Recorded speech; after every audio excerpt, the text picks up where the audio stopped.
Okay, members, let's go ahead and begin the Education Administration Committee meeting, 3:30 this Wednesday afternoon. Let's start by calling the roll. Would the clerk please call the roll? Representatives Baum, Carringer, Cassida, Sapicki, Clemens, Cochran, Darby, Gillespie, Hakeem, Haston, Lafferty, Love, Parkinson, Reagan, Vice Chairman Hurt, Chairman White. Here. Mr. Chairman, you have a quorum. Excellent. Members, anybody you need to recognize or make an announcement on anyone before we do get started today? Seeing nobody, let's go ahead and Representative Hakeem, will you mind starting us out with a prayer and remember the children across state, especially the children in Ukraine? Yes, sir. If you would, bow with me, please. Dear Heavenly Father, our Lord and Savior, Jesus Christ, we give praise and thanks to you for allowing us to come together today to do the interest of our people here in the state of Tennessee. We pray for our children in this country. We pray for those children in Ukraine and all over the world. They need us. They need for us to be role models as well as setting policies for them. We look forward, dear Heavenly Father, to see them blossom and be the best they can be. With this, we pray in the name of our Lord and Savior, Jesus Christ. Amen. Amen. Thank you very much. Members, as we begin discussion, if you're like me, we're moving at the speed of light, and I'm constantly have to keep reminding myself of these bills. We're going to take it slow and easy. No, not any big hurry. So if you have questions, let's ask the questions. Let's flush these bills out. Make sure we know what we're doing before we vote on any. And when you do vote, just make your yays or nays heard, so we can make the right decision from the chair on the direction the committee wants to go. We're going to start where we left off last week. We ran out of time, and on our calendar, pick back up with those bills where we stopped, and understand, according to Patrick, item number 10, House Bill 1899. Is Chair Lady Weaver in here? She's not here yet.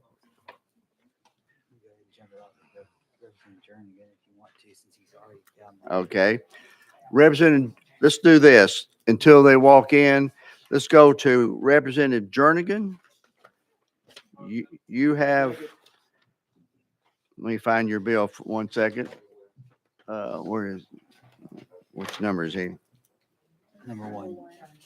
Oh, I was going to start number 10. Okay. Okay, we'll go to number 1 on the calendar, House Bill 1669. Representative Jernigan, you're recognized, sir. Thank you, Chairman, members.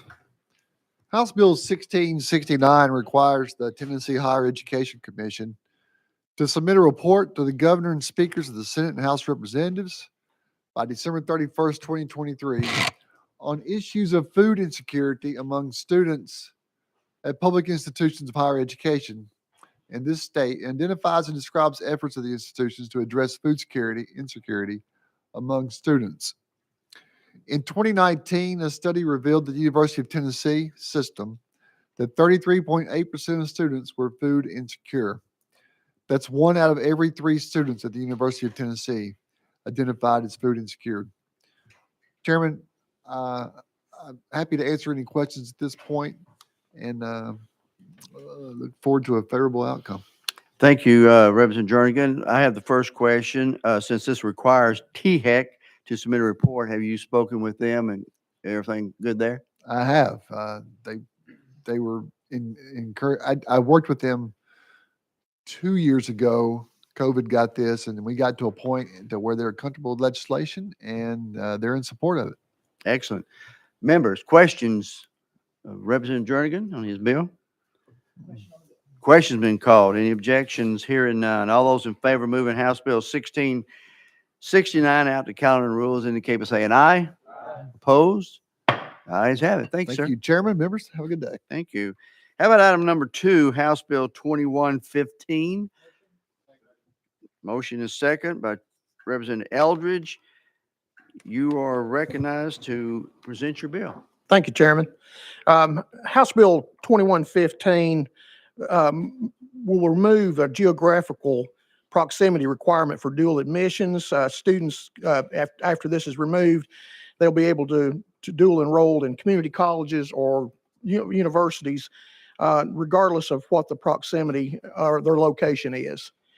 And with that, the bill will ensure students not only can transfer their course credits, but more take advantage of consistent advising resources, financial aid process, enrollment, management policies across both the community college and university from day one. And this policy comes from the results of the study for the Education Recovery Innovation Commission, known as ERIC. And with that, Chairman, For Education Recovery Innovation Commission. yes. Okay. Well, thank you. With that explanation, members, any questions to Representative Eldridge? So basically, the dual enrollment course, you take that credit wherever you are in the state to any type of TCAT. That's correct, that you can enroll if you can get a class at your local community college, but you need a class maybe that's offered at UT in Knoxville or Chattanooga, that you can do that. Excellent, excellent. Members, further discussion. House Bill 2115. Question's been called. If there are no objections, hearing none, all those in favor of moving 2115 out to calendar and rules indicate by saying aye. Opposed? The ayes have it. Thank you. Thanks, sir. Item number 3, you also have 2582, Representative Eldridge. Got a motion and a second. I see you do have an amendment. Which one are you bringing before us? That amendment, the tracking code is 13761. 13761, Amendment 2, members, on your calendar. This rewrites the bill. Members, would you like to add this to the bill or have discussion first before we discuss the bill? Okay, I have a motion second on the amendment. Any discussion on the amendment before we? Question's been called. All those in favor of adding 13761 to House Bill 2582 indicate by saying aye. Opposed? The ayes have it. Your bill is now before us. Go ahead and explain what's going on. Thank you, Chairman. With this particular bill, this change would allow, in a situation where there's been an allegation of child abuse and it comes from someone who is employed in the school, and it's also concerning maybe another employee in that school, it'll allow them to go around the child abuse coordinator for that particular school or school system. So it would allow them to go directly to DCS or to law enforcement without becoming involved with the coordinator. And this will be a person from the school? They have to be employed by the school or the school system. They could be a former employee as well. Okay, I'm sitting here thinking about what we've done in the past, just trying to put it together. Members, you have questions of this as we move forward? Representative Akeem? Thank you, Mr. Chairman. I'm believing what you're getting at is that individual from the school system would be more comfortable at ease with going to, what's the DHS? Mr. Chairman. Yes, sir. You recognize. Thank you, Chairman. That's correct. That could be a pretty ugly situation, maybe where it's two employees or a former employee. And I think it would just eliminate a problem inside the school system for everybody involved. And it might even cause, in a situation, I can see where it might cause someone to be reluctant to report if it was involving someone that they are working with. I think it could create that situation as well. So it would allow them to go around the coordinator and go directly to DCS or to their local law enforcement. Thank you, Mr. Chairman. Thank you. And DCS's position is supportive? They are Go They are ahead. supportive, yes. Thank you. Members, further discussion? Questions been called. Do you have any objection from anyone? Okay, hearing none. All those in favor of moving House Bill 2582 out to counting rules indicate by saying aye. Opposed? Moves out. Thank you, Chairman and committee. Thank you, sir. House Bill 2201, item number 4 by Representative Alexander. You've got a motion and a second. And you do have an amendment. Which amendment are we adding? We are adding, thank you, Chairman, amendment number 014746. That's correct. This does not rewrite the bill. It just changes it from what I'm looking at. Can I have a motion second on the amendment? Second? Okay. Would you like to explain the amendment first Sure. and then we get back to the bill? That'd be great. Thank you. Originally, when we first wrote that bill, we were asking for 80%, which is total amount that goes into the education fund from the lottery. So we've just amended that to be 40%. Okay, members, with that description, then we can talk about the bill. Anybody want to, Representative Gillespie? Thank you, Mr. Chairman. Sorry, I may have misunderstood this. Did you say lottery fund or is it sports wagering? Sports gambling fund. Okay, Sorry. just clarifying that. Thank you. Now, this doesn't rewrite the bill, members. This is a change in what the bill is asking for. So at And the this point, percentage. this point in time, would we like to add the amendment on the bill and discuss the bill, or have a motion and a second on that, or? You got a motion second. Any objection to that motion and second? Hearing none, all those in favor of adding amendment 14746 to the bill for discussion indicate by saying aye. Opposed? The ayes have it. Okay, we've got your bill before us. Go ahead and explain what you're trying to do here. Okay, thank you. This proposal, as amended, would redirect 40% of the revenues from sports gambling to an account administered by the Department of Education to fund additional pre-K classrooms. 40% of the revenues would continue to be deposited into the lottery. By the way, Representative Gillespie, that's where that word came from. I'm sorry, for educational account. Applications must demonstrate high quality need, and the ability to staff the classrooms, and the department is encouraged to prioritize grants for school districts within counties recognized as distressed or at risk, currently 39 rural counties. And I do have someone from my district, from Kingsport, I would like you to hear from her. Her name is Amy Doran, and she's coordinator of early childhood learning. If I could have Okay, her come members, and any speak. objection to going out of session? Okay, we're out of session. If you will come forward and have a seat at one of the chairs. Ms. Representative Alexander, will turn on your mic. And for our AV streaming, just state your name and who you're with for the record. I am Amy Doran. I'm the coordinator of early childhood for Kingsport City Schools in Kingsport. Okay, you may begin. Okay, thank you. Thank you for having me. I appreciate the opportunity to share with you today about the success that we are having in Kingsport in our voluntary pre-K program. We know it's making a difference. We offer high quality instruction. We have very highly skilled teachers and a guaranteed and viable curriculum. These things are provided to us through the voluntary pre-K grant. We would not have them otherwise. We know we're making a difference because we're sending our children to school ready for kindergarten. And we know this because of our data. Each year at the end of pre-K and prior to starting kindergarten, we assess our children using the Bracken School Readiness Assessment. This past year, the children who started in August, we sent 95% proficient or above. 95% went to school ready for kindergarten from our voluntary pre-K programs. We actually have 100% in a utilization rate, meaning that 100% of our children in our pre-K programs are from low-income families, by the way, and we have a waiting list waiting to get in there.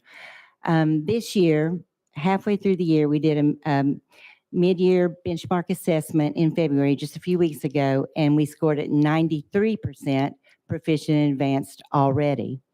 I can attribute this to the fact that our teachers are highly skilled. Most have master's degrees in early childhood, and they stay with us year after year. So we have experience too. We have a great deal of support also from our State Department through voluntary pre-K. In addition to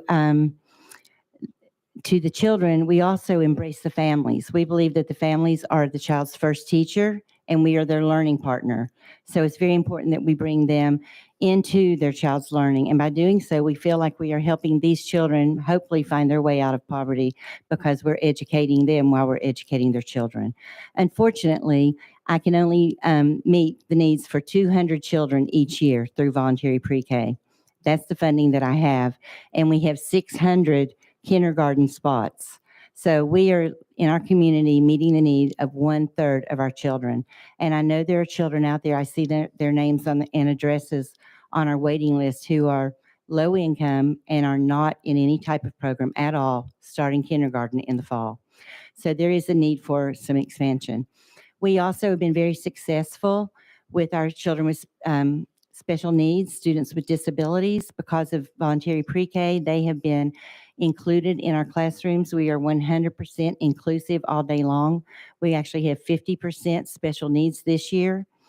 And since we started our inclusion program 4 years ago, we have dropped from 25% of our children went into self-contained classrooms, meaning they were only with children with special needs, to 10%. So now we are sending 90% of our children with special needs to gen ed kindergarten because they are in a voluntary pre-K classroom with typically developing peers. So we feel very, very good about our numbers. I could go on and on. I know I only have 3 minutes, so but we see the success each year. Our numbers keep going up, and I know that that's because we keep our teachers and we have the great curriculum, but we are going up each year in our numbers and feel very good about what we're doing. We just wish we could do more. Well, thank you very much. If I may start the questions out, let me ask a question from my understanding. We have a voluntary pre-K program in Tennessee, and you do applications, a high quality pre-K program, and you submit an application for the grant money. And I think the total grant money in the state's somewhere around 90-something million. I believe that's the figure that I always hear. But so when you say you got 200, but you could do more, how does it work where you when you make application, you get X amount of dollars? So what we do in terms of enrolling people and children, next week, as a matter of fact, we're going to have, we call it a screening rather than registration. And they bring in their documents, including proof of income. And we take everyone's, and we actually rank them in order of their income because we want to serve our lowest income families first. If we ever got to the end of that, we would include children who are over the income limit, but we don't ever do that in Kingsport. We have a high need in Kingsport.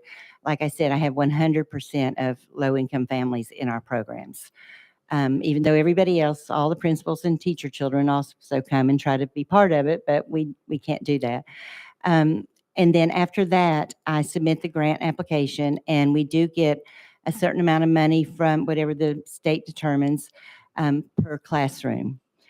I currently have 7 VPK classrooms and 3 locally funded classrooms, and I've actually asked for more VPK this year in my grant application just because of the number on the waiting list. We have close to 100, and most of them are low-income families.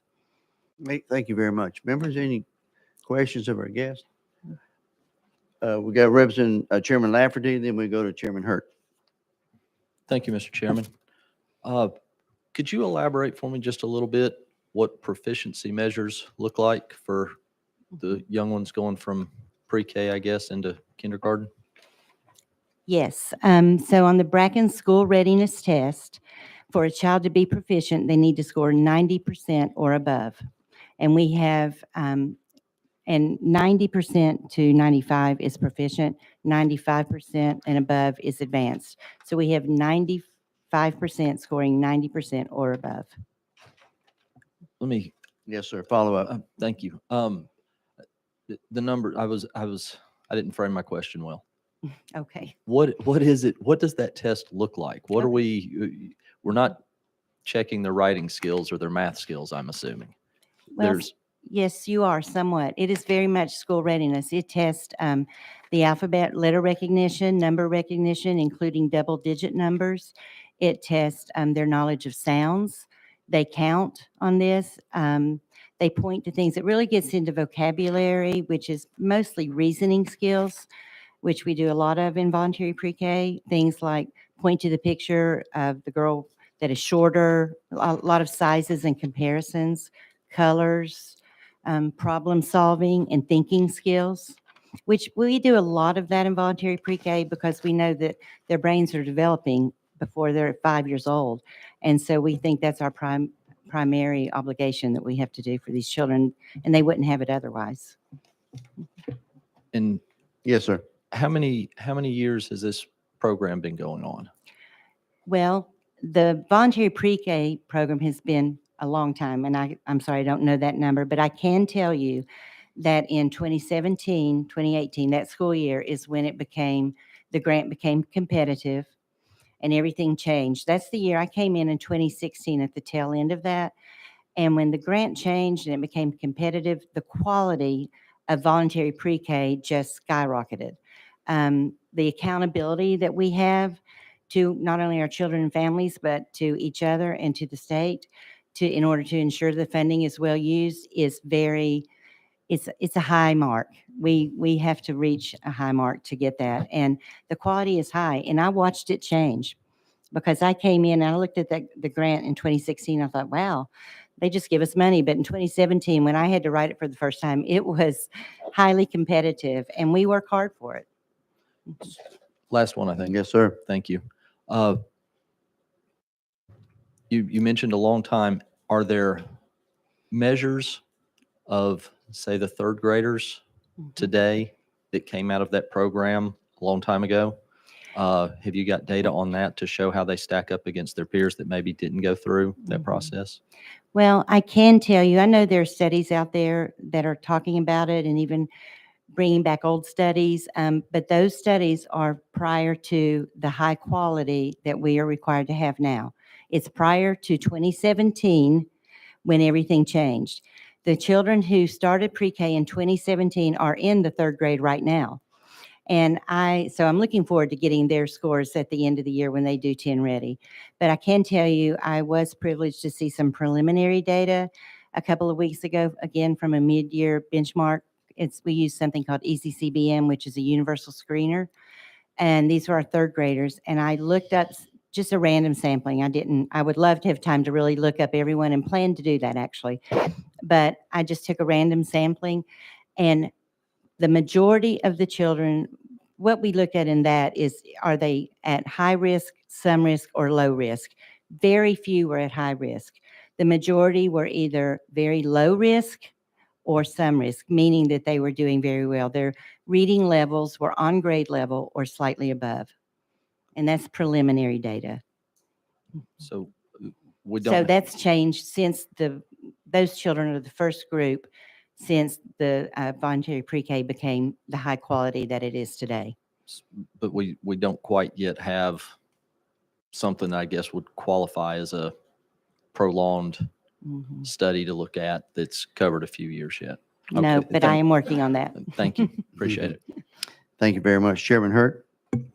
Thank you, Mr. Chairman. And my colleague on his last question kind of stole my thunder there and took my question because I was wondering the same thing, but a great line of questions there. But so therefore I'll just kind of have a statement. I want to thank you for being here and thank you for what you do. And I'm a believer in pre-K. I know there's many around that aren't that much of a believer and they reference a certain study. And I think that's very fair. But at the same time, I like to reference and look at on the ground, like what y'all are doing and what I'm hearing from around my district of not the results that good, but still really good results. So I did want to say that. And I'm a believer in high quality pre-K. And I think that's the key that you touched on there. So anyway, thank you very much for being here and your success. Thank you. Thank you very much. Members, a little background history in case you don't know, most of you probably do. Back when the Vanderbilt study came out, it really challenged us for those of the believers in pre-K. I'm from Memphis and it's effective in my area also. So there's supportive of it. So what we did, we came with the idea for pre-K, make sure that it was a high quality. So we passed legislation around 2017 that it would be a grant program, but it would be pretty strenuous application. You had to meet certain standards to get the application or get the money for pre-K. And so we turned it to high quality pre-K, but we still funded about the same. It's about 190 to $93 million in the grant program, and which is not enough. Therefore, that's where the bill is brought before us today. Any other questions to our guests? Seeing none. Okay, thank you so very much for making the trip all the way down from Kingsport. Quite a drive. Thank you. My son lives here. It's okay. Oh, wonderful. Thank you. Thank you. Members, we're back in session. Representative Gillespie first, then we go to Representative Cassada. Thank you, Mr. recognized. Oh, sorry. Thank you, Mr. Chairman. I just want to echo on what the chairman just said about back in Memphis. I'm also a very strong proponent of pre-K and all the effects that it causes from, the next year all the way up to, high school. So thank you for bringing this. Completely support of it. I hope that this kind of is another stepping point to maybe expanding it further and helping some of these other communities that are not necessarily in distressed counties or in the Appalachian area. But I just wanted to say thank you. Thank you. Thank you. Representative Cassada. Thank you, Mr. Chairman. Where is this 40% coming from? Right now, it's not just sitting in an account. Who's utilizing the funds you would like to divert to this pre-K at risk county? It actually is sitting in the lottery account. There's about 800 million in there. So it is actually sitting there. I know the governor has wanted some of this money for higher education. I think we're putting a lot of money already in higher education. And if we have a need to get children to third grade reading level and proficient, then we're going to have to start sooner than kindergarten. So you're telling me it's just there in reserve as It's the in student their population. reserve and no one has claimed it Earmarked it. yet, sir. Okay. But and I'm going to be a no, and there'll be a day when this higher program of pre-K maybe proves itself to be so. But currently, I'm working under data that says pre-K is not effective, and so things change, and it could change. And those guys that are started in 17, they are in fourth grade next year, and so maybe the changes this body made, Chairman, thanks to your leadership, will be evident, and maybe there will be a reason for pre-K. But right now, using the facts that I have, which dated as they are still the most relevant. So I'll be voting no on this. Thank you very much. And I had requested T-Heck to be in here, Mr. Hanneman. I'm going to go to Representative Love first, but I do want Mr. Hanneman to come up and make sure that the committee has an understanding on lottery funds, because this does affect lottery funds. Representative Love, you're recognized. Thank you, Mr. Chairman. I want to thank the sponsor of the legislation for this. I had the opportunity to be a product of pre-K years ago as it got me ready for kindergarten. And I think I made it pretty well I think you did. because of that start. My grandmother then opened up a pre-K center, still existing, 18th Avenue Family Enrichment Center. Wow. And I've seen the value of how it has impacted the lives of the children in North Nashville. And much of what your witness talked about with the curriculum, meeting families who are oftentimes at a different income level, giving them a chance to know that their child is at a center that's not just watching the children, but it's really providing them with an education to get them ready for kindergarten, I think is invaluable. And so for me, I applaud your efforts. I'll be supporting your legislation. I Thank you. think that when we talk about career readiness, it starts at pre-K. We talk about the drive to 55, it has to start at pre-K. Yeah. And we have to make every effort we can to invest in our most precious resource as early as we can. So thank you again for the legislation. Thank you, sir. Anyone else? Okay. Members, with that objection, I would like to bring up THEC, Mr. Lou Hanneman, out of session, and make sure that the committee, when we're talking about lottery funds, there's the escrow, and then there's what's swept in before. Give us a little history here, make sure we're all up to speed. Yes, sir. So, to be clear, on the functional part of this legislation, we're deferred on, especially as it relates to pre-K. But the funding mechanism is something that needs to be certainly clarified. So currently, 80% of these online gaming funds go directly into the Tennessee Education Lottery Scholarship Fund. This is not a reserve fund. This is an active operational fund. This is the monies paying out on our scholarships currently. At the end of the year, whatever monies are left over after all expenditures, the remaining funds are then swept into the Tennessee Promise Endowment Scholarship, which the earnings then pay for Tennessee Promise scholarships. All of our forecasted funds availability is predicated on these funds currently piping into that lottery scholarship fund. And so, there's a piece of legislation moving through here that contemplates raising award amounts for university students for the first time in over a decade, and other programmatic changes. And certainly there are a number of other lottery initiatives before this committee and others, all of which are hedging on the availability of those funds. And so I just wanted to be clear that these funds are not currently sitting in a reserve account unused. These are actively used as part of our operational scholarship funds. Thank you for that. Members, Chairman Reagan? Thank you, Mr. Chairman. And Mr. Henneman, thank you for being here. So for a point of clarity here, if the funding we're talking about is reduced by the amount proposed in this bill, that will impact the Tennessee Promise funds. Is that correct, sir? That's correct. So the Tennessee Promise Scholarship Endowment is built up by that sweep of revenues coming off the lottery after expenditures. Okay, that's how we have built up that endowment, if you will, to the point where today it is just about paying 1-to-1. But if we have a bad year on earnings, we'll be well under, being able to pay for the Promise Scholarship, which, we've been talking a number of years now about Promise sustainability. We're almost there. To remove these revenues out of that pipeline would put us out several years from being able to make that claim. Whereas today, because of these funds coming in for the last year, and last year that was about $19 million, that makes a substantial impact when you're talking about earnings power. Thank you, Mr. Chair. Thank you. We have Representative Hakeem. Thank you, Mr. Chairman. I guess point of clarity for me first.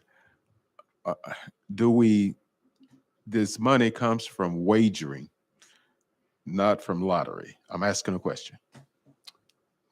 Yes, sir. So we get revenues from the Lottery Corporation related to lottery gaming. And then there's the online gaming component, which was passed a couple years ago or so. When that legislation was passed, the decision was made to route 80% of the earnings or the fees associated with the online wagering into higher education scholarships. As I understand, this amendment contemplates diverting a portion of that to pre-K, out of scholarships and over to pre-K. Yes, sir, your follow-up. Okay. I guess I'll use the term, if this body is so inclined to move dollars toward pre-K, it can do so. Absolutely. And Yes, sir. if I'm understanding what you're saying, funding, you've already counted this into higher education applications. I guess I shouldn't say without giving consideration to pre-K. I guess nothing of that nature was brought up to you at the time? No, sir. It's my understanding that when the online wagering bill was passed, the understanding was that these revenues would be earmarked for the lottery education scholarship in perpetuity. There was no conversation that I'm aware of at the time that perhaps down the road an alternative program would be considered for the use of these funds. You follow up? Yes, sir. Yes, sir. And I believe you said that this past year that was an amount about $19 million. And I guess in setting priorities, well, I guess it's not a question to you, but to this body. You know, we talk about the school to prison pipeline. We talk about good citizens who are able to contribute to our society. And if we don't make any priorities for these children, are we creating a situation where we're going to, on the back end, so to speak, with prisons and things of that nature? I just wanted to make that point, Mr. Chairman. Thank you. You're more than welcome. Thank you. We have Representative Gillespie. You know, okay, and also for full disclosure is, let me ask this question. We also have another bill moving through came out of a committee last night, the governor's, where we want to increase our Hope Scholarship money as well as our dual enrollment to the tune, I think it's $88 million. Could you talk to how this legislation and that legislation affect each other if they do? Sure. I think that part of it goes back to a comment from Chairman Reagan about, clarifying exactly how these funds are being used. Tennessee Promise, we've been pushing towards Tennessee Promise sustainability. And sustainability means are the earnings off of Tennessee Promise capable of paying not only for the scholarship, but also accounting for the anomalous underfunded year? In other words, if the market has a bad year, do we have a buffer in those earnings?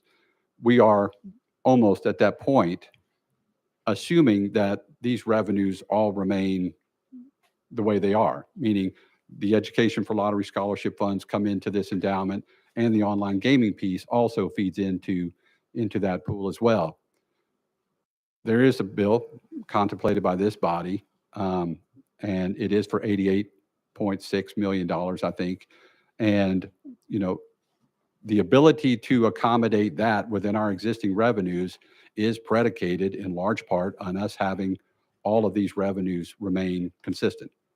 I think that if these changes were made, I think strong consideration would have to be made towards, which one of those priorities, would be chief among them. Thank you very much. Members, further discussion on this? One last question for me to make sure. When the lottery was set up originally, is there any constitutional issues at some point, whether it's through this legislation and others, going into pre-K, or is that up to the legislature to determine that at any point in time? I would defer to counsel. It's my understanding, if I recall, there was perhaps around 2006 a use of a one-time sum from lottery dollars to fund a pre-K pilot that was, I don't think, continued in the long term. I believe those were lottery dollars, but I would certainly defer to counsel on the constitutional question. Not recurring, just one time. Okay, members, further questions of Mr. Hanneman with THEC at this point in time? Okay, thank you, sir. Appreciate that explanation. We're back in session. So, Representative Alexander, then let me go to Chairman Reagan, then we'll come back to you for your follow-up. Thank you, Mr. Chairman. And I certainly think that the bill that's before us has a lot of merit. But I would remind my colleagues that the previous governor created the Drive to 55 program for us, which was predicated on the fact that we need 55% of our population with a certificate or advanced degree of some kind to be able to move our economy in the direction it needs to move. If we start taking money away from that before we have achieved that goal, I think we are in fact jeopardizing that goal. I fully understand, as was mentioned, that the impact early on is worthy, but I'm going to submit that the first goal needs to be met in its entirety before we start diverting money in other places. Thank you, Mr. Chair. Thank you, sir. Representative Alexander. In response to Representative Reagan, we're not getting to 55% as far as getting to 55% as far as graduation rate and using the promised scholarship to get there. Dropout rate is huge. So we got to look at that also.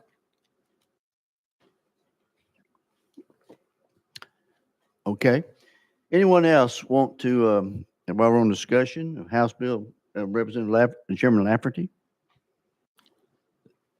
This is a big program we're talking about. This is affecting a lot of kids. Yes, sir. The spirit, I think everybody up here agrees with the spirit of what you're looking to do, but we're creating an entitlement program funded by the state of Tennessee and the taxpayers. I don't think that's any kind of rhetoric to be talking. We're creating an entitlement program. My experience with entitlement programs, whether it's Social Security, Medicare, Medicaid, they start off with the best of intentions. They grow wildly out of control. Service levels start to fall, expenses start to rise, and then all of a sudden everybody's going, wait a minute, what happened? I just wanted to put that out there for people to think about. I agree with the spirit of what you're talking about and what you're trying to do. I put in hours with my daughter when she was pre-K. So did my wife. We spent a lot of time trying to make that happen. I'm concerned about growing entitlement programs and would love to find some other way, whether it's grant mechanisms or something like that, to maybe help with this a little bit, at least until we get some more data that shows what programs have been going on. Let's see what results we're actually getting real time from real Tennesseans in real Tennessee schools. I just wanted to share that with the committee. Thank you. Thank you, members. Representative Gillespie? Thank you, Mr. Chairman. And this may have been more appropriate for TIAC, but I'm going to just go ahead and put it out there. When we were talking about the sports wagering online funds that we receive, it's just, I'm under the impression that that money will continue to increase. I heard $19 million thrown out there. Way more than that. And it's my understanding that that's only going to increase year to year. I know that's kind of irrelevant, but I did just want to put that out there on the record if that was a concern to people. Thank you very much. Representative Clemens? Thank you, Mr. Chairman, and thank you, sponsor. I just want to make sure I understand what this legislation is doing. It's already it's just simply taking a percentage of the tax that we're already collecting on sports wagering and putting it into distressed counties for pre-K programs that are eligible. Is that correct? That's correct. It's eligible to any county, but the priority goes to distressed counties. Yes, sir. So I don't know what the problem with that could be. If we have to suffer with these sports wagering commercials all day, every day, we should at least be putting the money towards something that we know is going to be effective, such as pre-K. So Yes, sir. thank you for this legislation. Thank you, sir. Chairman Haston? Thank you, Mr. Chairman. This is going towards a grant program, though, correct? Yes, it is. Okay, that's just So want to make sure. I should have Yeah. mentioned that Thank to you. Representative Lafferty. Thank you.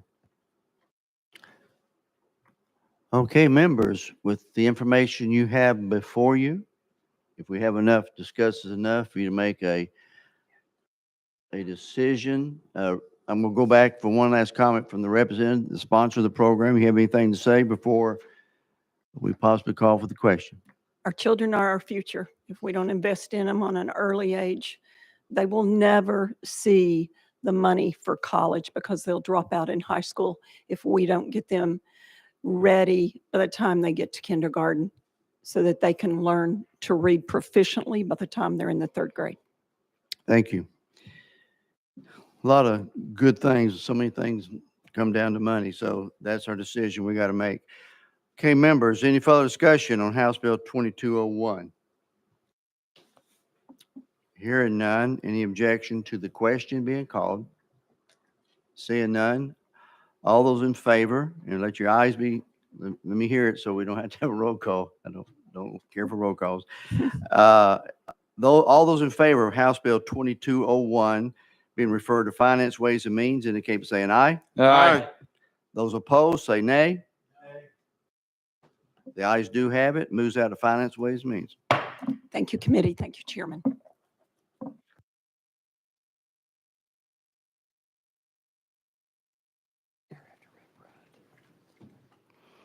Chair Lady Weaver will get you right after Representative Rudd on House Bill 5, item 5, House Bill 2760.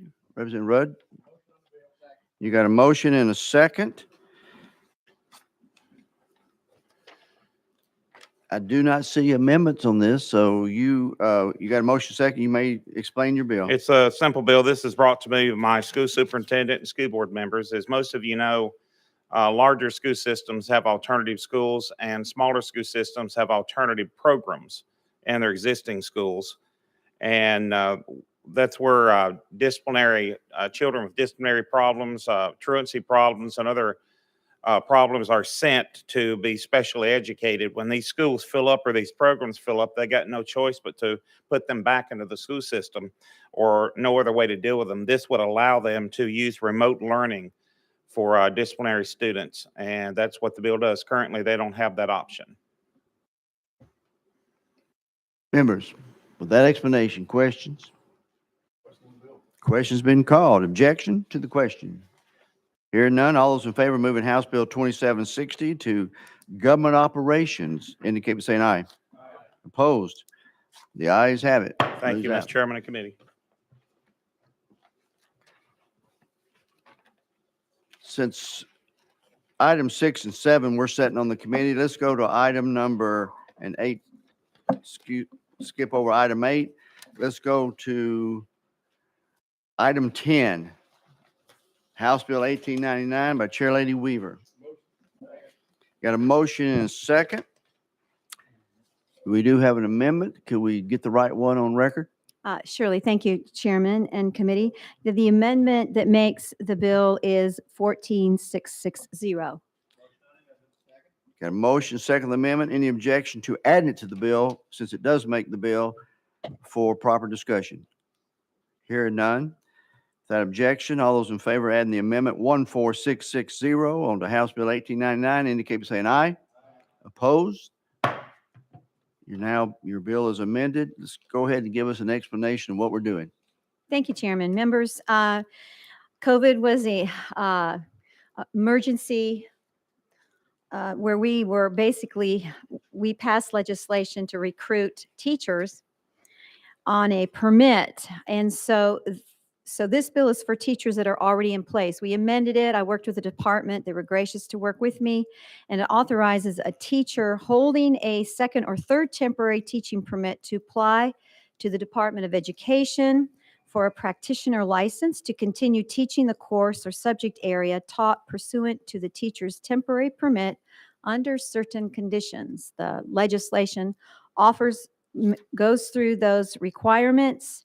And it also requires the State Board of Education to establish requirements for this limited licensure issuance and to develop a pathway for a teacher who possesses a limited license to obtain a practitioner's license. As you know, we've been talking about teacher shortage in Tennessee. There's two things we need to do. We need to recruit and we need to retain our teachers. And so not only are we recruiting new teachers by this piece of legislation, but second career individuals such as women returning to the workforce after stay-at-home motherhood, former military, individuals with degrees who want to take on the challenge of teaching. This is another tool in the toolbox. And of course, nothing is, could recruit teachers more. And most of us here on this committee continue to support that. And that is paying our teachers what they are worth, you know, they're worth their weight in gold. I mean, to pay our teachers as well. So that's what this bill seeks to do. And I welcome any questions. Thank you, Chair Lady Weaver. And the teaching permit is issued by who? The teaching permit is issued, it's issued by the Department of Education, and there's requirements. Your district school directors, they know the right kind of teachers to put in place in front of their kids. They have to, so the requirements, not only do you have to get the issuance, the license issued from the department, you have to have a letter sent in by the director of schools. It has to be a highly evaluated teacher. So there's, I guess I could turn to the law and read them to you, but they have to hold a valid temporary teaching permit. They have to have earned a level of overall effectiveness score above expectations, and also have to have a high expectation on the teacher's most recent evaluated test. They have to, again, provide a recommendation from the director of schools to move forward. So there's quite a few listed requirements. It's just not somebody you pull off the street in front of our kids. These teachers want to be in the classroom, and this is one way of recruiting more teachers. Thank you. Members, questions? Representative Clemens. Thank you, Mr. Chairman. And these temporary teaching permits, how long do they last? Each time they're issued? Well, the original bill was the 3 years, which that has been in the rule for quite some time. This particular one will last 2 years. And the ones that have already been recruited through the emergency COVID issue that have come in, that this will include those. So this would be a 2-year permit. Okay, so my question is, this authorizes a teacher holding a second or third temporary teaching permit to apply to the department for this practitioner license. So are each one of those teaching permits 2 years? So The ones that are in now, it's 2 years. It's a total of 3. There's not going to be any more issued, if that makes sense. I guess what I'm trying to understand is if they're holding a second or third temporary teaching permit, does that mean the third time they've been issued that permit? So what I'm getting at is, does that mean they've had one for 6 years if they've had 3 permits, or is that 3 subject areas? Or what does that mean? It authorizes a teacher holding a second or third temporary teaching permit to apply to the department. Period. Okay, but what is that second or third referring to? That's what I'm getting at. The permit itself, but does that mean the second or third time they've been issued a temporary permit? You only can have it for a total of 3 years. Then you have to decide if you want to go on to become a practitioner or get another endorsement. This has limited. No, I understand the changes that have been made to it, but if you're talking about a teacher who's holding a second or third temporary teaching permit, that means they've been issued 2 or 3 times, and if each is 2 years, that's 6 years they've had a temporary teaching permit. No, they cannot go more than 3 years. Legal, maybe to help us out a little bit here Okay, yeah, also. please. Can you address that? Okay. Without objection, we're out of session. Katie Robertson, Office of Legal Services. A temporary permit is valid only until June 30th following the date of the permit's issuance, and it can be issued up to 3 times. This creates a limited license for the temporary permit, and it's valid for 2 years, non-renewable. Representative Clemens? Yeah, we're thank- back. You have any more question for legal? Yeah, so Okay. every time it's issued, it's issued for 2 years? 1 One. year. So if they've One. been issued a third permit, that means they've had a temporary teacher permit for 3 years. Okay, that's my question. Thank you very much, Mr. Chairman. Any further discussion with legal? Okay, we're back in session. Representative Clemens, did you finish your line of questioning? Okay, anyone else on the list? Okay, members, any other questions? Question's been called. Any objection to the question? Hearing none. All those in favor of House Bill 1899, passing out to Finance, Ways and Means, indicate by saying aye. Opposed? The ayes have it. If you'd like to be recorded as a no, please see the clerk. Chair Lady Weaver, you also have item number 11, House Bill 1901. Thank you, Chairman. Thank you, members. Oh, sorry. You got a Jumped the motion gun. second on your bill. I believe we have an amendment. We do, and the amendment that makes the bill is number 14253. One second. One second. Let me verify that.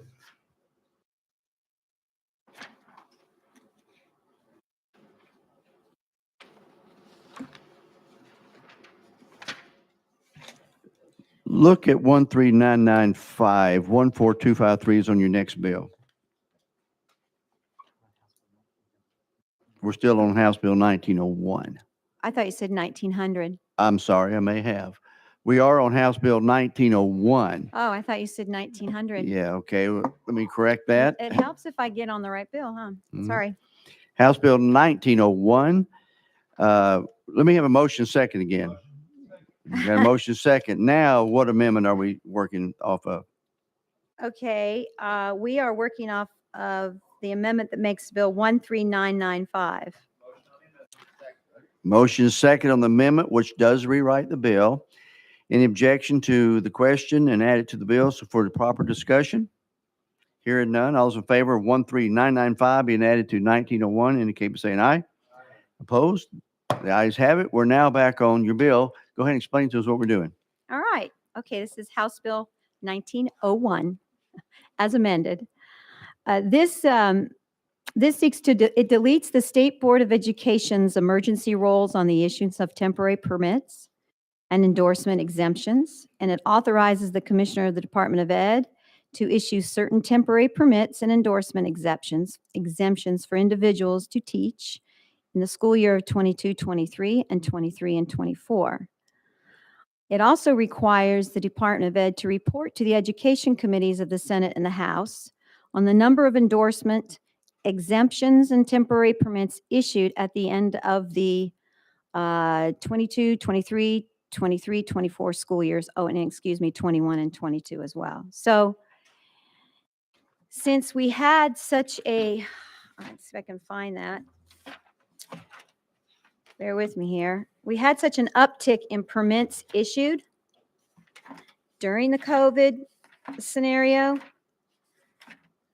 Oh, come on. I had those numbers, and I know, Jack, you have them. But at any rate, we had such an uptick, and I thought it was very telling for us to be reported by the, bear with me here.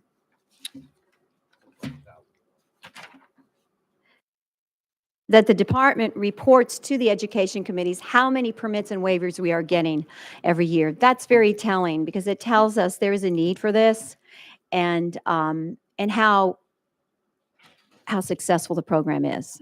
And I thought that was very valid to have that information. So that's what the amendment does. I'll entertain any questions. Thank you. Also, I had on the list DOE. Did the DOE want to weigh in on this at all? I'm just asking. Unless you have any questions, I don't. Okay. We're back on we're on the bill as properly amended. Yeah, we're on the bill as amended. I do have a question. I'm just trying, how is this bill different from the one we just did? Make sure I'm full understanding. Okay, so the first bill we just did was to recruit teachers in. And the language of the first bill, as I understand, was in perpetuity. In other words, subsequent years. We had a concern that they were going to be issuing these permits and these teachers wouldn't go on to get an endorsement or get a practitioner's license. Normally, that's not the case. But as you know, the devil's in the details, and we wanted to make sure we put some parameters in place. I worked with the department on both of the bills, and we did that. We addressed those issues. Mr. Clemens had some problems with the language, which, and I mentioned your name, so you're allowed to defend yourself. But I mean, they were valid points. I get them. They were valid. And I think they made the bill stronger and they made everybody, it made some clarity. And there you go. If you want to have the department speak to it, I'm more than happy for them, No. for Mr. Powers to come Yeah, up. that's up to the committee. I just saw him sitting there and he's on the list. I didn't know if you want to. I just want to say I appreciate you working with DOE because you're passionate about addressing the teacher shortage, but you got these amended to where we had an acceptable bill come before us. So thank you. All right. Members, we're on 1901. Further discussion. The question has been called. Any objection to that question? Hearing none, all those in favor of House Bill 1901 moving out to calendar and rules indicate by saying aye. Opposed? The ayes have it. If you'd like to be recorded as a no, please see the clerk. Chair Lady Weaver, you have one more, House Bill 1900. This time, 1900. Okay. Right. Motion is second, and it appears we want to go with Amendment 14253. Bingo. All right. It rewrites the bill. We got a motion. We have a second? In a second? Okay. Members, any objection to adding to the bill for proper discussion? Seeing no objection, all those in favor of 14253 being added to House Bill 1900 indicate by saying aye. Opposed? The ayes have it. Chair Lady Weaver, go ahead and explain what 1900 is doing. Well, for all of you folks out there that like teachers, which that should be just about every one of us here on this committee, this bill is going to require the Department of Education to create a fund to reimburse an educator who receives a qualifying score on a required assessment known as Praxis. And this is very much needed.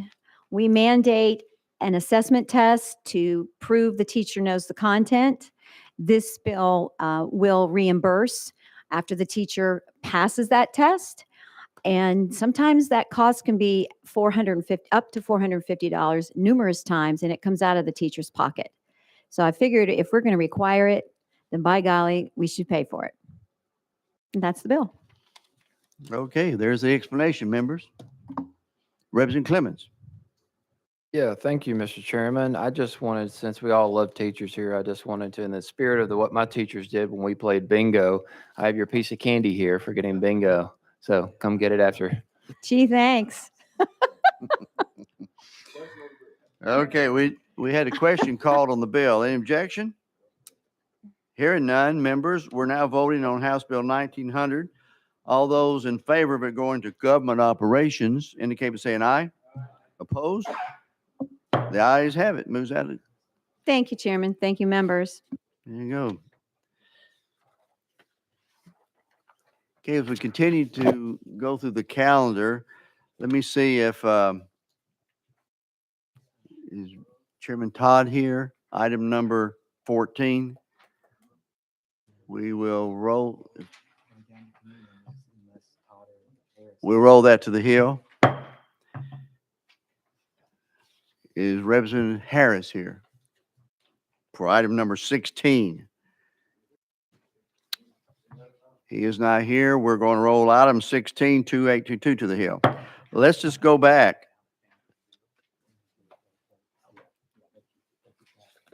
Let's see if there's any other guests other than members of the committee. And I see none. Okay, let's go back and start with item number 6, which is by Representative Love, House Bill 2293. Sir, you recognize. Thank you, Mr. Chairman and committee members. House Bill number 2293 simply would require Tennessee State University Motion submit a and report second. on or before July 2023 and annually thereafter to, we had an amendment on the, Mr. Chairman. I thought. We do have an amendment. Give us that code. It is 14736. Got a motion, second amendment. It does not rewrite the bill. Would you go ahead and explain well, let's go ahead and add it to your bill if it's okay at the committee. All those in favor of adding 14736 to the bill 2293 indicate by saying aye. Opposed? The ayes have it. Okay, Representative Love. Yes, sir. The amendment deletes the language that says members of the Joint Land Grant Institute Funding Ad Hoc Committee and replaces that with the members of the General Assembly. So Tennessee State University would be required to submit to the governor and the members of the Tennessee General Assembly a report detailing the progress of improvements on Tennessee State's campus as it relates to the report about TSU's facilities and infrastructure as listed in the THEC report that was issued on September 1st, 2020, I believe is the date on that. Okay, members, questions on House Bill 2293 for Representative Love? Chairman Reagan. Thank you. And just a clarification question. This is on the damage that was done by the tornadoes that went through there. Is that correct? No, sir. This is actually, so THEC commissioned JLL to do a report of the entire campus. And the report detailed that there were about $337 million of deferred maintenance on the campus. And so we want to be able to get an update every year about the progress that is being made, including that damage from that piece. Thank you for that clarification. Thank you, Chairman Reagan. Members, any other discussion? Any objection to the question? Seeing none, all those in favor of House Bill 2293 going to calendar and rules indicate by saying aye. Aye. Opposed? The ayes have it. Moves out, sir. Thank you, Mr. Chairman and members. We might just move on through the calendar right now. Chairman Haston, are you ready for item number 7, House Bill 1710? Yes. You're recognized. Motion. We need a motion second. Thank you, Okay, Mr. you have a motion second. Thank you, Mr. Chairman. What this bill does is, 1 second, sir. You do have an amendment that rewrites the bill? I'm sorry, is it, I do have a couple of ones here. I don't know which one's the one. Is it in 8.8 or is it 32? 132? 15132. Yes, 15132. Got a motion and second on the amendment. Any objection to adding it to the bill for proper discussion? Hearing none, all those in favor to add it to the bill, indicate by saying aye. Opposed? Ayes have it. We're now back on your bill 1710. Thank you, Mr. Chairman. This bill proposes that local school board members be compensated at a level that's no less than the members of the municipal legislative body. And I'll be glad to answer any questions. Questions of the sponsor? Representative Cassidy, you're recognized. Thank you, thank you, Mr. Chairman. Chairman, I just want to make sure I'm reading this right. So we're going to tell the county commission what they've got to pay the school board members. Am I understanding that right? Chairman Haston. Thank you, Mr. Chairman. Thank you for the question. Right now, the state law requires that county school board members be compensated for performing their official duties at a minimum of $4 per day. This bill will just make it to where it's at the very least equal to that of the county legislative body. A lot are already the same. Some are more. The ones that are doing more can continue to do that, but this just brings it up to be equal. So we wouldn't be, Mr. Chairman, so we would not be requiring the county commission. Well, I guess we are because we're mandating that that the school boards are not equal pay of the county commissioners. We're mandating the county commissioners have to pay that. Is that fair? You recognize? Yes, I think that would be fair. Okay. Representative Cassidy. I just follow, it's just an opinion, and that's county government's business. I hate telling them what to do, but anyway, thank you. Thank you, Chairman. Thank you. Thank you. Anyone else on the bill? Question's been called. Any objection? We're on House Bill 2709. All those in favor of it moving out to calendar and rules indicate by saying aye. Aye. All those opposed? It does move out. Does it go to calendar? I think we go to finance. Okay, 1 second. I'm on the wrong. It does go to finance, members. House Bill 1710 goes to finance. Item 8, House Bill 2709 by Representative Chairman Haston. You're recognized. Motion second. Thank you, Mr. Chairman and committee. What this bill does, And you do have an amendment. I'm sorry, 15058. Is that what y'all have? You got a motion and a second on 15058, which rewrites the bill. Any objection to adding it to the bill for proper discussion? Hearing none, all those in favor of adding the amendment 15058 to the bill, indicate by saying aye. Opposed? The ayes have it. You're now in a proper order, sir. Thank you, Mr. Chairman and committee. What this bill does, there was, back to some VPK discussion. The pilot program and the VPK code, there was some conflicting language in there. This cleans up a lot of the language. It was leading to some confusion on if schools could go from 4-year-old income eligible to then 4-year-olds that were on the waiting list, or if it was 4-year-old income eligible that had to then go to 3-year-old income eligible. There are districts that have been doing both, and they've been getting some conflicting information on what is right and what is wrong on this. This just cleans it up and allows districts to go 4-year-old income eligible to then 4-year-olds that are on the waiting list, or if they do want to continue to do 4-year-old income eligible and then go to 3-year-old income eligible, they would have that option as well. So districts are doing both of these right now. This just gives it a clean code to go by that they can do that and continue to do that. And I'll be glad to answer any questions. Okay, explanations out there, members. Discussion with Chairman Haston. Question's been called. Any objection? Hearing none, all those in favor of moving House Bill 2709 to calendar and rules indicate by saying aye. Opposed? The ayes do have it. Thank you, Mr. Chairman and members. Mr. Chairman, I got a point. We've got a non-committee member in the audience. Can we take him out of order? He's from West Tennessee, should we? If you would entertain a motion, I move that we take item 14 out of order since he's not on. We have a motion for item 14. Any objection? Okay, let's go back to item number 14. Motion. One second, let me find that. Item number 14, House Bill 2388 by Chairman Todd. We have a motion and a second already. Sir, you're recognized. Thank you, Mr. Chairman. And this is a very, very short bill, just basically one line removes Section E out of the code that would make school board recall elections possible in every county in the state. Right now, the law is that it's only available in Madison County per our law. Now, there are 3 major districts that have the recall in their original county charters. Knox, Davidson, and Shelby, I understand at least those 3 that have this already in place in their original charters. It is a very high bar set in the law that we've already passed a couple of years ago in order to initiate a recall election. And I'll give you an example for Shelby County, for example, and these are numbers I've gotten from, they're kind of roundabout figures. If about 20% of the electorate in a given district turned out in Shelby County to vote in a regular election, if that member was recalled, it would take around 11,000 signatures to recall that person, to even initiate the recall. So you have to get a petition first.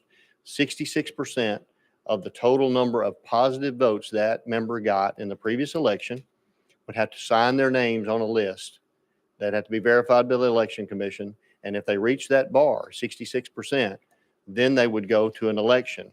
They'll set the election. And at that point, it takes 66% of the voters in that district, not the entire county, only that district voting for that member, to recall that member. If they're successful, then it would initiate an election of a new member. And one example that was given to me a couple of years ago when I ran this bill before, that was for statewide, was from Knox County. And a member on the committee told me that had they not had this in their original charter, they had 2 members elected to their school board that a particular year. And subsequently, they were both convicted of crimes.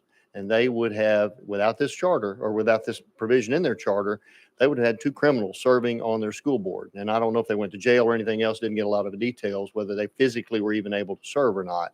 But they, because this was in their charter, were able to get them recalled and get some active members on that board. So that's why the citizens of this state want this. I think you've all seen the kind of things going on across the country and the movements to hold school boards accountable and make sure that when they tell an electorate, this is what I stand for, this is what I'm going to vote for your kids and mine, and then they get in and do something different, this gives the citizens the ability to change members before waiting another 4 years for another election. So with that, Mr. Chairman, I'll take any questions. Okay, members, we have the explanation before us, and I'm going to go to Representative Cochran. You're recognized. Thank you, Mr. Chairman. And appreciate the sponsor and just very respectfully on a different side of the issue on this one. And just want to take a few things about the bill. One thing, as far as it being a high bar, it possibly could be in an urban area. It is not a high bar in a rural area. And so in McMinn County, where I'm from, and we're not even all that rural, and we have 50,000 people. There are certainly a number of counties that are smaller than us. In a school board race, you could have, and I've got results kind of right here in front of me, that you might have just 1,000 people, and that's on a high year, vote in a school board race. And so if one candidate, if a candidate wins 600 votes to 500 votes, then your opposition automatically has enough people to trigger a recall. They basically just have to, hey, meet me down at the courthouse tomorrow. We'll sign a recall petition and we'll run against this man or woman again next year. Or you can go stand outside Food City and get 500 signatures in 2 days, because they don't have, it's not people who have had that voted in the last election. It's any registered voter in that district. And again, I mean, that's a very low threshold in a rural district. And not only is it a low threshold to trigger a recall, it's also a higher financial burden. To hold a special district race, again, in McMinn County, I called our administrator of elections. That's about $10,000 every time you hold a special election. And so it's a very low bar there. You mentioned counties that already have that. They do have a charter, but there are very few counties in this state that are set up with a charter. 95% of counties in this state are under the provisions of the general law. And so a county school board, generally, the way that it's set up under law is no different than a county commission. It's no different than a county mayor, no different than a sheriff. And so if you set this up for the school board, there is no reason statutorily, and by setting the precedent, there's no reason that you then won't recall county commissioners, sheriffs, and every other county office. And eventually it gets to us. And so, it turns into kind of a direct democracy sort of situation, which I think is chaotic. I mean, we're a republic for a reason. And so, every time someone takes a controversial vote, it shouldn't have to trigger a recall. And so that is my concern. That's why I'm a very strong no on this one. It is a very low bar for those rural areas, and then just the ramifications that come from this. We'll be recalling every office, because they're under state law. 95% of counties, there is no difference between a school board member and another county elected official. Only in those metro counties and in counties that have a charter is there a little bit of a difference, but there's very few of those. Statewide, I think this causes ramifications for decades to come. Thank you, sir. We now have, I'm sorry, sir. You may follow up, Chairman Todd. Thank you, Mr. Chairman. I would say, my community actually had this go on a couple of years ago after we passed this law originally. And they were very upset. A lot of members of the community upset in this one district over one member who had advertised in the campaign of being one way, but once they were elected, they changed their tone completely. And the citizens were highly motivated. And that's why I brought this bill. And I think they had to get, I don't remember the exact number, 600, 700 signatures, 800, something like that. And I thought it would happen very quickly. It took them months to put that together. It was not an easy effort. And they stood in line at school, did everything they could do. The parents really got involved in this, and they accomplished that. But it was not easy. And I dare say this is not going to be a very easy process. It's not supposed to be. This is a serious matter. But this is more of a buyer's remorse issue for me, for most of my constituents and the folks that from across the state have asked me to run this bill. I haven't heard that much from my constituents since that member was dealt with. But from across the state, I've had many other representatives ask me that for their districts, they need this. And citizens have, as you know, have just become much more involved with school boards in the last couple of years over the issues that they're seeing and how much power a school board has over their children's lives and how they turn out. So that's why this is important to parents. And I think I would just implore you to think about that, what you've seen in the news and how motivated parents have been over this issue. And I for one, don't want to be on the wrong side of that. And that's why I brought this. So thank y'all. Thank you. Thank you. Representative Hakeem. Thank you, Mr. Chairman. Our colleague, Chairman Cochran, I think has articulated in great detail why we should give pause to this legislation. Unintended consequences, looking at beyond the school board. And I just, maybe I shouldn't have said anything at all, but I have great pause and concern about this bill. Thank you, Mr. Chairman. Thank you. Chairman Todd. One thing I would mention that you all have alluded to, a couple of members now have alluded to. It was very interesting to me that earlier this week I had in my office some representatives from the School Board Association that your and my school boards pay their dues for. It comes out of taxpayer dollars, and they pay this organization, and this organization lobbies for them. They literally sat in my office and said, we would be all for a bill that would set up a recall process for every member of a local elected community. We'd be all for that. We're just not for this one that singles out school board members. So I think you can extrapolate that. They're actually for this bill. They just don't want to be singled out. So just wanted to point that out. I thought that was very interesting that that group actually took that position.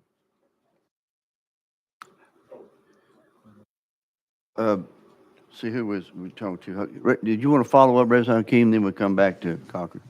Follow up. Again, this process has given me great pause that those representatives would make that comment to you. And I really question how many other representatives they have made those comments to. I haven't seen or heard anyone from that organization. And like I said, I don't know if they've talked with other people, but it seems to be so focused. And let me leave it alone. Thank you. Yes, sir. Representative Cochran.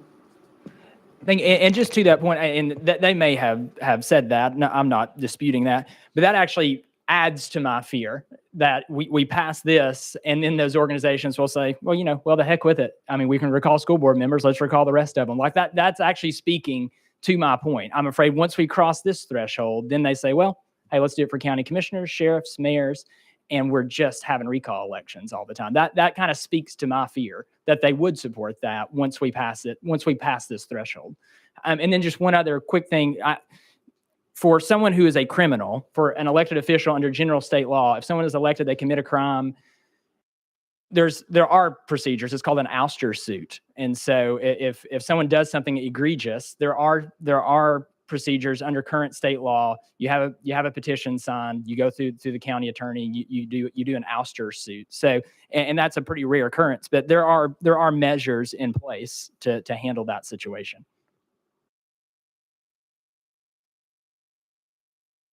Okay, thank you. Members, further discussion. We're on House Bill 2388. Chairman Lafferty. Thank you, Mr. Chairman. I think that I understood you earlier to say that with the recall process, those signatures would only be required to come out of the district or could only come out of the district which that school board member represents. Is that correct? That is correct. Okay.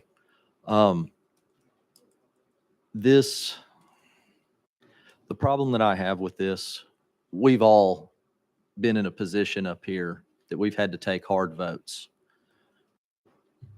a lot of times when we do that, we are thinking about how is this going to affect us the next time we have to run for office. My concern, in all due respect to you, my concern is this makes it even tougher for somebody, because a lot of times those hard votes are, we're doing the right thing, but it's going to be hard consequences for us back home. My concern is this makes it even tougher for folks to make those hard votes when they are the right votes to be made. So with that, I wouldn't be able to support your bill.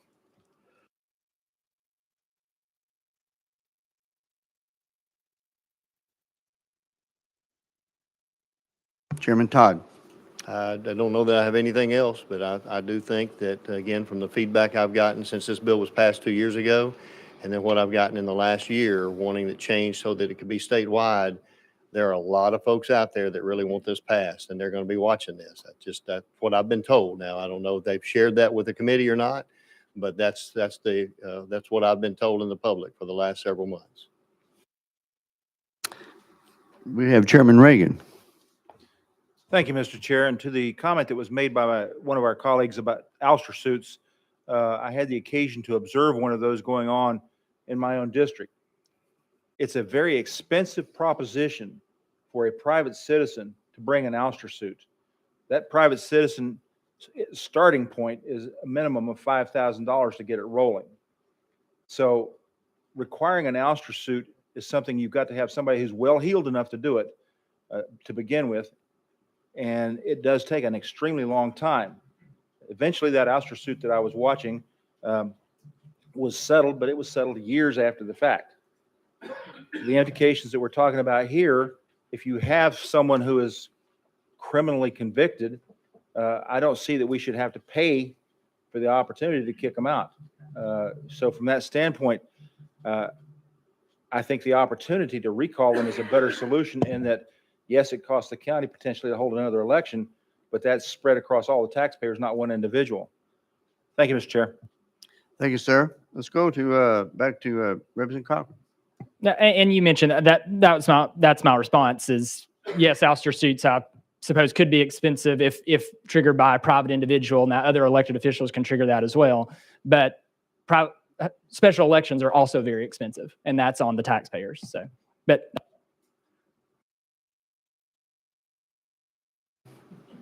Okay, members, anyone else want to weigh in on the discussion? No further discussion. Okay, no more from the sponsor. Any objection to the question? Members, I'd like to ask, so I can tell this on the voice vote. If not, I'll have to call for a roll call. All those in favor of House Bill 2388, moving out to Finance, Ways and Means, indicate by saying aye. Aye. All those opposed say no. No. The noes have it. The bill fails for lack of majority. Thank you, committee. Thank you. Thank you. Thank you for that discussion, committee. We're now going to.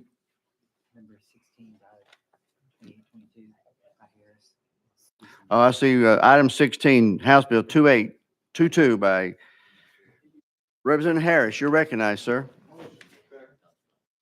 Got a motion second on your bill. No amendments that I see, unless I'm incorrect. Correct me.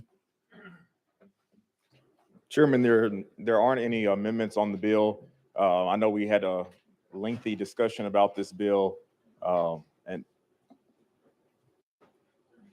no amendment. You're recognized, sir. We had a lengthy discussion about this bill in our subcommittee and was able to get passed to full committee. And I had one change that is needing to be made at the very, very end, which will change a few words or the last sentence, section 6. And so what I would like to do is ask to roll this bill to next week. Any objections to the question by the sponsor? Your parliamentary question, you're recognized. Thank you, Mr. Chair. Are we on the last calendar in this? The subcommittees are, we are not in full. Okay, thank you, sir. Thank you. Any further Hearing none, you are rolled to next week's calendar. Let's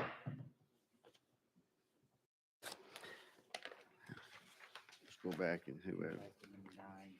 Let's go back to number 9 on the calendar.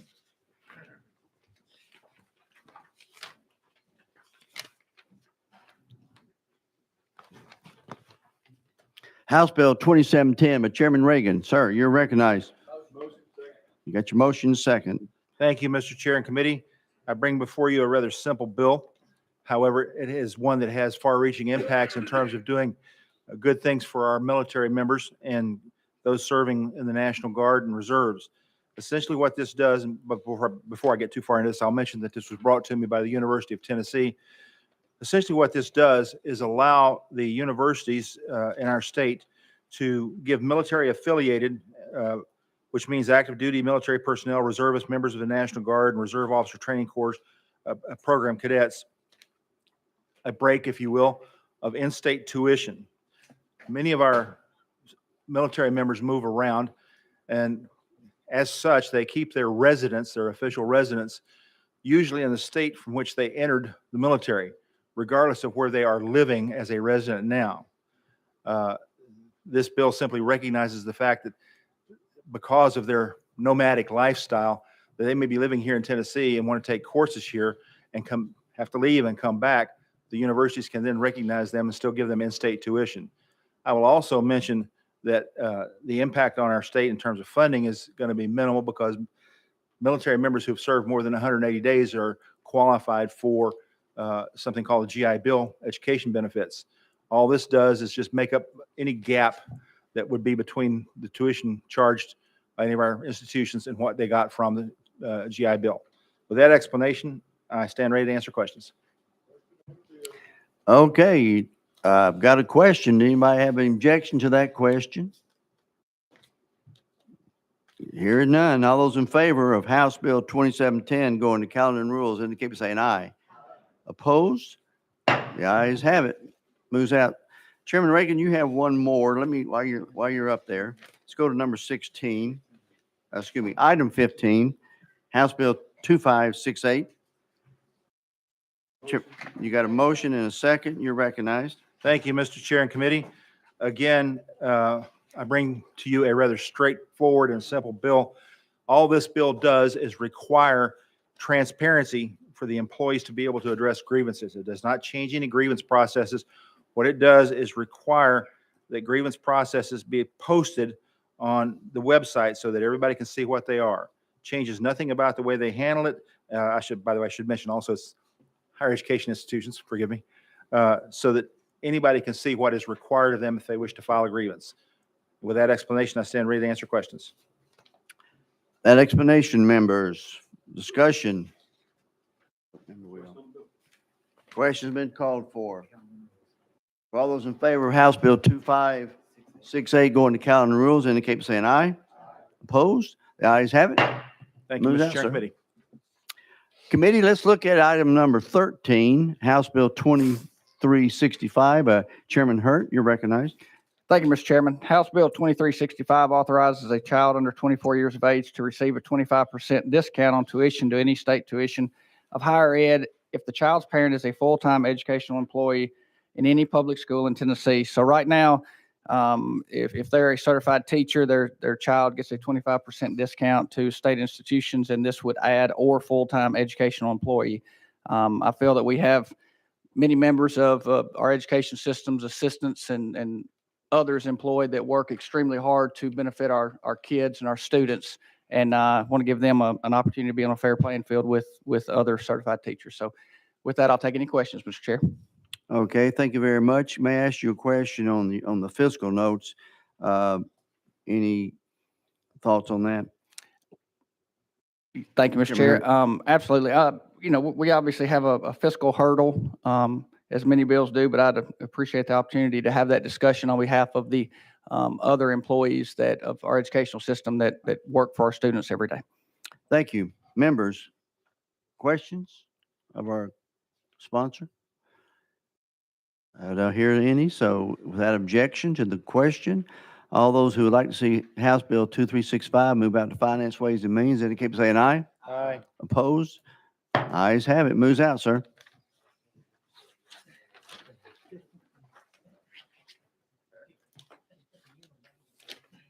Are we already down to them? Okay.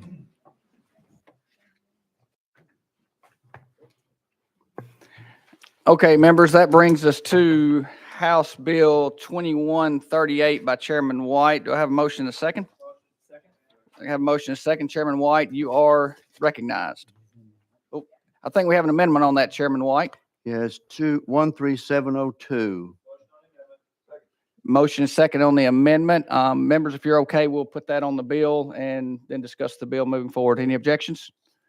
All those in favor of that amendment, adding that amendment to the bill, signify by saying aye. Opposed? Ayes have it. Amendments added to the bill. And with that, Chairman, you are recognized. Thank you very much, Chairman Hurd and committee. This is one took from the department, deals with the AMO, the annual measurable objective. The bill sets a new baseline to measure district and school AMOs goals that begins with the TCAP test that students took in the 2020-2021 school year. The reset button does not hold districts accountable for results that were obtained prior to the COVID pandemic. The 2020-2021 were the first post-pandemic TCAP tests administered to students. So this is something that all the districts are asking for because of the pandemic. And with that, I renew my motion. Thank you, Mr. Chairman, for that explanation. Any questions? Representative Parkinson, you're recognized. Thank you, Mr. Chair. And Chairman White, I'm supporting you on this bill. But this also will be beneficial in regards to the new funding formula also. So it gives us a baseline. Am I correct? Chairman White? I'm not positive about that, Chairman Parkinson. I mean, Representative Parkinson. Yeah, I'm a chairman, Black Caucus chairman. All right. It's okay to call Let me me chairman. ask, legal, would you have an answer to that?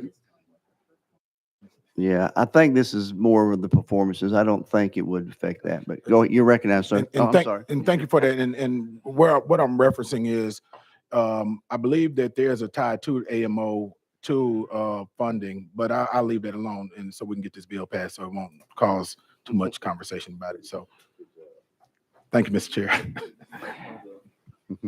Thank you, Representative Parkinson. Question's been called. Any objections? No objections. We're going to vote on House Bill 2138 as amended. All those in favor say aye. Opposed, no. Ayes have it. Bill passes to calendar and rules. Almost. And with that, we move to item number 18 on the calendar, House Bill 2139 by Chairman White. Motion and second? Motion and second. Chairman White, you are recognized. We have any amendments on this bill? We do not. No amendments. Chairman White, you are recognized. Thank you, members. What this bill does, and let me be clear in my explanation because it got out there sometimes a little bit confusing. Took a few phone calls on this. This came to me from several superintendents, and what it deals with in section B of this, it says that a parent or guardian of a student who has accumulated 5 or more days of unexcused absences during the school year and who is subject to Tier 3 of the LEA's progressive truancy plan shall not withdraw the student from the school. Now, here's where it comes from. In the code, Tier 3, this is what we're dealing with. For the purposes of this subsection, evidence of a parent or guardian's unwillingness to cooperate with the truancy intervention requirements outlined in the progressive truancy plan includes, but is not limited to, a parent's or guardian's failure or refusal on multiple occasions to attend conferences, return phone calls, attend follow-up meetings, and enter into any kind of attendance contract or actively participate in any of the tiers of truancy intervention outlined in subsection D or in the local Board of Education's progressive truancy plan. So what we're addressing here is some superintendents say that when they have to really call the parents in and say, your child is truant, they say, I'll just take them out and homeschool them. Now, this is if they're in the juvenile court, and this is in Tier 3 truancy. So it doesn't affect homeschooling. It says that the exemption is they shall not withdraw the student from school unless the student's place of residence changes. That's okay. The student is seeking to withdraw For the transfer to another school or LEA, that's okay. Or the student enrolls in a non-public school, which is a church-based, according to code, it's church-based, homeschool, or private. So this is just dealing with extreme cases where the superintendent cannot get the attention of the guardians of the child, where they just can't take them out because they're upset with the truancy laws and it hurts the child. So that's the basic explanation. And I'll take any questions. Thank you for that explanation, Mr. Chairman. Any questions? We have Representative Carringer on the list. Representative Carringer, you are recognized. Thank you, Chairman. And Chairman, I just wanted to clarify, because when this came through K through sub committee, I think it was described a little different, or I missed or whatever. So I'm just wanting to clarify.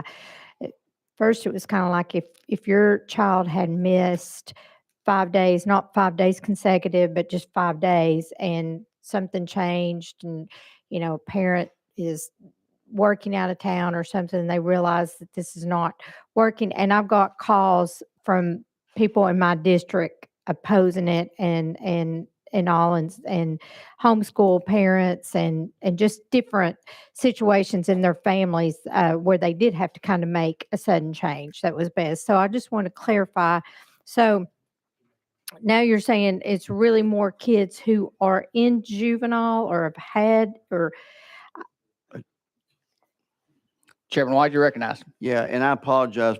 Probably I may have misspoke a little bit. Is trying to get my head around this. This is only unexcused absences. Now, if a child has sickness or they had to be home for whatever reason, maybe mental health issues, they contact the superintendent or the leadership of the school, and they tell them that, and they get excused absences. This is for unexcused absences when the child doesn't show up. The guardians never contact the school, and it's progressed to a tier 3, which is then that's when the school can turn it over to the juvenile court. It does not affect a regular parent who may want to remove a child for homeschooling or a private school or move away or anything. It's just this tier 3 where they're not responding to any type of intervention, and it's unexcused absences. Representative Carringer, follow Okay. up. Yeah, thank you. And so, okay, so are we still leaving the 5 unexcused? I mean, if they, say they have an excused absence 1 week, and 4 weeks later they have another one.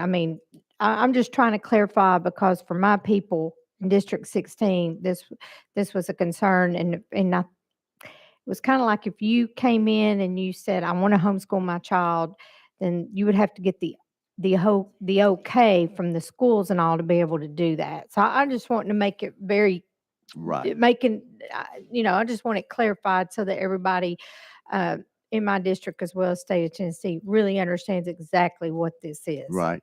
Chairman White? Yes, sir. Thank you, Chairman. Right.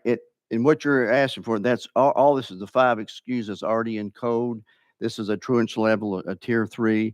A parent that is responsible, and if they have a child that's sick, is not attending school for a multitude of reasons, as long as they communicate with the school and the leadership and the superintendent, then all is okay. But when they're not showing up and they're not responding to the school, and the child's continually missing, and these are unexcused absences, and it's reached a tier 3 level, we're saying that the excuse to say I'm going to take my child out would not stand, because a responsible parent wouldn't do that. That's Thank you for that explanation or reply. Next, we will have Representative Cochran on the list. Thank you, Mr. Chairman. Chairman White, I think you are describing a very accurate situation that happens a lot, where you have maybe a student that has a bad home life, and when the school kind of tries to intervene, that a lot of times that's the parent's response as well. We'll just take them into homeschool, and usually there's not that support network there to implement any kind of homeschool, and you kind of lose that student. So I think you were describing a situation that needs to be addressed. I had a similar concern as as Representative Carringer, just the low number of absences. I didn't know if maybe 5 should be a little bit higher. I just didn't know if that might be too low of a threshold. But again, I want to say again, I think you are describing something that happens a lot where students get lost in that because their parents just take them out of school and then you never get them back. But I was a little bit concerned about that low threshold of 5 unexcused absences. Chairman White. Yeah, thank you. And in that part of the bill, I'm not doing anything new. That's already in current code 49.6/3009. That's the level for tier 3 intervention. Anyone else? Members, any questions? No questions? We'll be voting on House Bill 2139 to go to calendar and rules. All those in favor say aye. Aye. Opposed, no. If you want to be recorded as a no, please see the clerk. Ayes have it. Bill passes the calendar and rules. Good. You mean to adjourn us? Motion to adjourn. Motion to adjourn. And with that, we're adjourned. Thank you, members. Oh, kidding.